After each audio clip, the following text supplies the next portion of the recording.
ఈరోజు మనం నిషిద్ధ పాత్రల గురించి తెలుసుకుందాం. దీనిని అపాత్ర లక్షణం అని అంటారు. అపాత్ర అంటే నాట్యమునకు పనికి వచ్చే వాళ్ళని పాత్ర లేదా నాయిక లేదా నర్తకి అని అంటారు.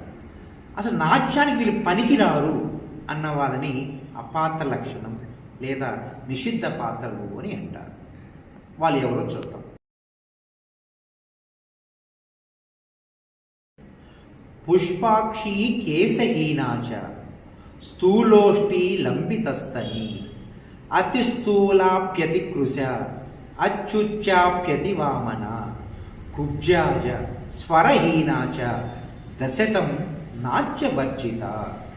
ఈ శ్లోకంలో ఉన్నటువంటి ఈ రెండో లైన్ని చాలామంది విడదీసి చదువుతారు. అంటే అతి స్థూల, అతి కృశ, అచ్యుచ్య, అతి వామన అని దాన్ని ఎలా చదివినా సరే పర్వాలేదు.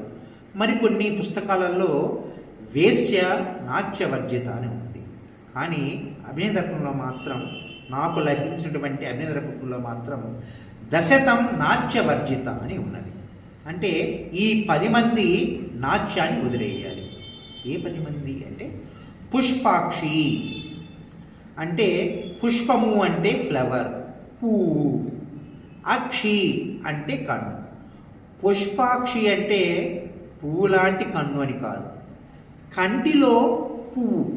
అంటే లోపల ఉన్నటువంటి ఈ బ్లాక్ బాల్ ఉంది కదా, చాలామందికి పూర్వం ఐరన్ లోపం వల్ల ఈ నల్లగుడ్డు తెల్లగా వికృతంగా ఉండేది. దాని కంటిలో పువ్వు వచ్చింది అని మా ప్రాంతాల్లో పిలిచేవారు. దానే భరత చెప్తున్నాడు, పుష్పాక్షి. అలా కంటిలో పువ్వు ఉన్న వాళ్ళు నాట్యాన్ని వదిలేయాలి. కేశహీనాచ అంటే కేశహీనాచ అంటే కేశాలు అంటే జుట్టు, హీనము అంటే లేకపోవటం. కేశహీనము అంటే జుట్టు లేనివాళ్ళు. అదే గురువుగారు ఈ జుట్టు లేకపోతే ఉంది, విగ్గు పెట్టుకోవచ్చు కదా. కానీ ఈ నాట్య శాస్త్రాన్ని క్రీస్తు పూర్వం రచించారు కాబట్టి ఆ రోజుల్లో ఆడవాళ్ళకి జుట్టే అందం కాబట్టి దీన్ని చెప్పడం జరిగింది. కేశహీనాచ అంటే జుట్టు లేని వాళ్ళు. స్థూలోష్టి అంటే స్థూలము అంటే బండ, ఉష్టి అంటే పెదాలు, బాగా లావుగా ఉన్నటువంటి పెదాలు ఉన్నవాళ్ళు. అంటే అదే గురుగారు కవులు దొండపండు లాంటి పెదాలు అని పొగిడారు కదా అని మీకు సందేహం రావచ్చు చాలామంది విద్యార్థులకు. అంటే పెదాలు పై పెదం చిన్నగా ఉండి కింద పెదం బాగా లావుగా ఉంటే దానిని దొండపండు పెదవులు అని అంటారు. అలా కాకుండా 2 పెదాలు స్థూలంగా ఉంటే మా ఊళ్ళో అయితే దూడ పెదాలు అంటారు. అటువంటి వాళ్ళు నాట్యానికి పనికిరారు.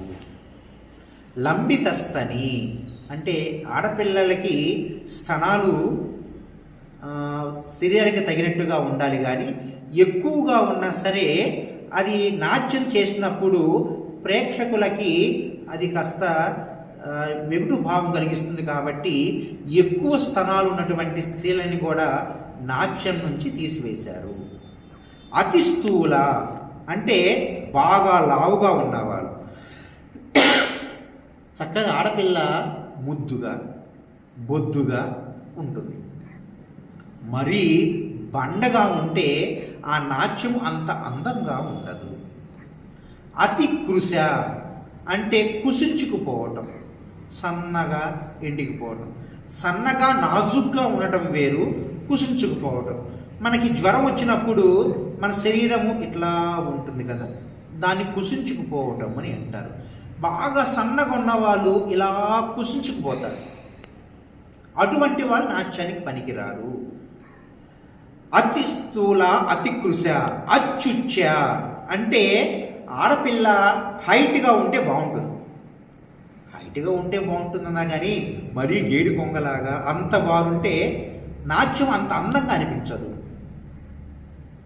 అతి వామన కొంచెం పొట్టిగా ఉండొచ్చు కానీ మరీ మరగుజ్జుగా ఉంటారు కదా, వాళ్ళు చేసిన నాట్యము అంత అందంగా ఉంటుంది. కుబ్జాజ కుబ్జము అంటే గూని. చాలామందికి ఈ భుజం హైట్గా ఉండి భుజం వెనకాల చిన్న ఎత్తుగడ్డగా ఉంటుంది. అది పెద్దవాళ్ళకి పిల్లలకి చెప్తున్నాం కాబట్టి మీకు బాగా అర్థం అవ్వాలంటే ఐ మూవీలో విక్రమ్ ఉంటుంది. అదే మా జనరేషన్ అయితే భైరద్వీపం సినిమాలో బాలకృష్ణ ఉంటాడు. తర్వాత ఈ మధ్య సుందరాముడు అనే సినిమాల్లో అంటే పిల్లలకు అర్థం అవడం చెప్తుందంటే భుజం మీద కొంతమందికి ఇలా ఉంటుంది గూనిగా. అటువంటి గూని ఉన్నవాళ్ళు నాట్యానికి పనికిరారు. అలాగే చివరిగా స్వరహీనాచ, తప్పనిసరిగా డాన్సర్కి మంచి స్వరం ఉండాలి. ఎందుకంటే నర్తకి తన పాటను తాను పాడుకోగలగాలి, స్టేజి మీద తన డైలాగ్ తాను చెప్పుకోగలగాలి. భామకలాపాలు, యక్షగానాలు, నృత్య నాటికలు, నృత్య రూపకాలు చేసినప్పుడు ఈ మాట్లాడటం ఉంటుంది. దానిని వాచికాభినయం అని అంటారు. కాబట్టి డాన్స్కి మంచి స్వరం కూడా ఉండాలి. ఇలా ఈ 10 లక్షణాలు ఉన్న వాళ్ళని నాట్యం నుంచి తీసివేయటం జరిగినది.